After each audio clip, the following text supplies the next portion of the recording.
করব খালেদা জিয়াকে মুক্ত করা, অবরুদ্ধ গণতন্ত্রকে মুক্ত করা, ফ্যাসিবাদের পতন, তারেক রহমানকে বাংলাদেশে ফিরে আনা হবে।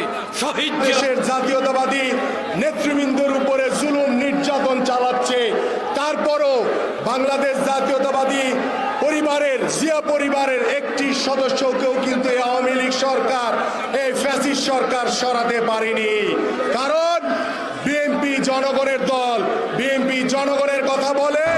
সেই সমাবেশে একটা কথাই বলতে চাচ্ছি, বাংলাদেশে আল্লাহ জিয়ার মতো নেতা আর বাংলাদেশে নেই, এর একটাই প্রমাণ তিনি বাংলাদেশে দেশটি আসলে নির্বাচন করে দেশটি আসলে নির্বাচিত হয়েছিলেন। এই চ্যানেলে নতুন হয়ে থাকেন অবশ্যই চ্যানেলটি সাবস্ক্রাইব করে পাশে থাকা বেল আইকনটি বাজিয়ে রাখবেন। সেই সাথে ভিডিওতে লাইক না দিলে অবশ্যই একটি লাইক